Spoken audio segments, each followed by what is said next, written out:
Hello बच्चों, मैं doctor Gyanendra Shukla, assistant professor, government dB girls PG college Raipur. आज हम आंतरगणन एवं बाह्यगणन के अंतर्गत लॉग्रेंज की विधि का अध्ययन करेंगे।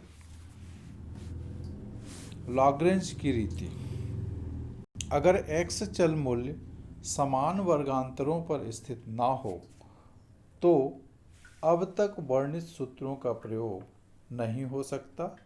ऐसी स्थिति में सबसे सुविधाजनक सूत्र फ्रांस के प्रसिद्ध गणितज्ञ लाग्रेंज ने दिया। यह सूत्र उन्हीं के नाम पर लाग्रेंज सूत्र के नाम से विख्यात है। इस विधि में निम्न सूत्र का प्रयोग किया जाता है: yx is equal to y0, x minus x1, x minus x2, x minus x3 dash dash dash x minus xn divided by x0 minus x1, x0 minus x2, x0 minus x3 dash dash dash x0 minus x1 plus y1 into x minus x0, x minus x2, x minus x3 dash dash dash x minus xn divided by x1 minus x0, x1 minus x2, x1 minus x3 dash dash dash x1 minus xn plus y2 x minus x0, x minus x1, x minus x3 dash dash dash x minus xn divided by x2 minus x0 minus x2 into x2 minus x1 into x2 minus x3 dash dash dash x2 minus xn। इसी प्रकार से plus y3 into x minus x0 into x minus x1 into x minus x2 dash dash dash x minus xn divided by x3 minus x0 into x3 minus x1 into x3 minus x2 dash dash dash x3 minus xn। इस सूत्र को हम ध्यान से देखते हैं। सबसे पहले यहाँ पर y0 का उपयोग किया गया है। पहला पद जो है वो y0 होगा, फिर y1, y2, y3। प्रश्न में जितने y की वैल्यू है उतने पद लेंगे। अगर y2 तक है तो y2 लेंगे, y3 है तो y3 लेंगे, और इसके आगे अगर y4 है तो y4 पद वाला सूत्र लेंगे। अगर y0 है तो यहाँ पर हमेशा x0 आएगा, x0 इस तरह से, और यहाँ हमेशा x आएगा। अगर यहाँ पे y0 है तो यहाँ पे x0 कहीं पर नहीं दिखेगा। जैसा कि आप देखें x माइनस x1 किया, x माइनस x2 किया, x माइनस x3 किया, कहीं भी हमने x0 नहीं लिया। तो अगर y0 का उपयोग यहाँ किया जा रहा है तो यहाँ पे x0 का उपयोग नहीं होगा। x0 minus x1, x0 minus x2, x0 minus x3, यहाँ पे चूँकि y0 है इसलिए यहाँ पे हमने क्या लिया, x0 लिया। और ये जो पद है x1 ये मिलता होगा x2, x3, अर्थात अगर ऊपर x1 है तो नीचे भी x1 होगा, x2 है तो x2 होगा, और x3 है तो x3 होगा। अगला पद देखते हैं। यहाँ पे हमने लिया y1, तो ऊपर कहीं भी y1 नहीं, x1 नहीं होगा। x से क्या माइनस करेंगे, x0 माइनस किया, x2 माइनस किया, x3 माइनस किया, कहीं पर भी हमने x1 का उपयोग नहीं किया। नीचे चूँकि यहाँ पे y1 है इसलिए हमेशा x1 रहेगा। पहला पद जो है वो x1 होगा, और दूसरा पद भी जो ऊपर आपने लिया वो यहाँ पर भी आएगा, x0, x2, x3 plus y2। अगर यहाँ पे y2 है तो ऊपर कहीं भी x2 माइनस नहीं होगा। x से x0 माइनस हुआ, x1 माइनस हुआ, x3 माइनस हुआ, कहीं भी आपने x2 नहीं लिया। नीचे चूँकि यहाँ पे y2 है इसलिए यहाँ पे हमेशा x2 होगा, और जो ऊपर x0, x1, और x3 का उपयोग करेंगे। अगर यहाँ पे y3 है तो यहाँ पे x माइनस x0, x1 और x2, यहाँ पे x3 हो जाएगा, x0, x1 और x2। तो अगर हम इस टेक्निक को समझ गए तो इस सूत्र को लिखने में कोई कठिनाई नहीं होगी।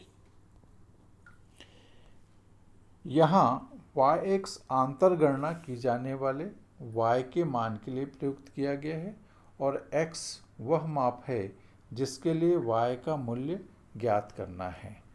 x0, x1, x2, x3, x4 और y0, y1, y2, y3, y4 क्रमशः x तथा y के ज्ञात मूल्य हैं। एक एग्जाम्पल लेते हैं। The values of x and y are given below: x 5, 6, 9 and 11, y 10, 12, 14 and 16. Find the value of y when x is equal to 10 by using Lagrange's method. Lagrange method लेंगे, इसको solve करेंगे।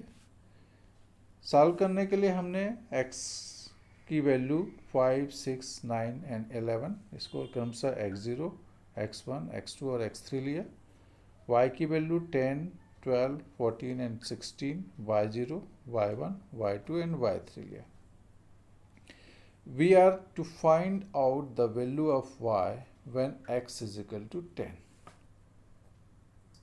x is equal to 10 के लिए y की value निकालनी है। देखिए यहाँ पे x का जो x में जो अंतर है वो असमान है। जैसे इन दोनों के बीच 1 का अंतर है, यहाँ पे 3 का अंतर है और यहाँ पे 2 का अंतर है। चूँकि x की वैल्यू में असमानता है इसीलिए लॉगरेंज की रीति का प्रयोग किया गया है। हम यहाँ पे y की वैल्यू निकालेंगे अगर x की वैल्यू 10 है। Since x has unequal class intervals we applying Lagrange's formula. इस तरह से यहाँ पे चूँकि y3 है इसलिए 3 पदों वाला ये सूत्र हमने लिया, y0, y1, y2 and y3। सूत्र किस तरह से बनाना है पहले आपको समझाया गया है। x की जगह हम यहाँ पे लेंगे y10। अब इसकी वैल्यू को रख देंगे, y0 की जगह 10 रखा, x की वैल्यू आएगा 10, ये x की वैल्यू 10 है तो x की वैल्यू 10 रखा। x1 is equal to x0 is equal to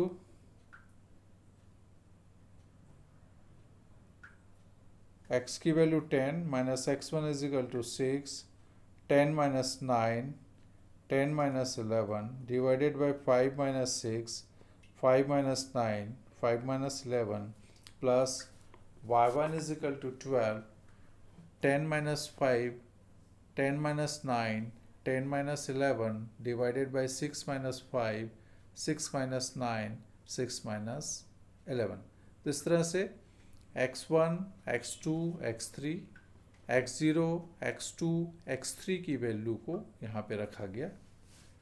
next 14 plus 10 minus 5, 10 minus 6, 10 minus 11 divided by 9 minus 5 into 9 minus 6, 9 minus 11 plus 16 into 10 minus 5 into 10 minus 6 into 10 minus 9 divided by 11 minus 5 into 11 minus 6 into 11 minus 9।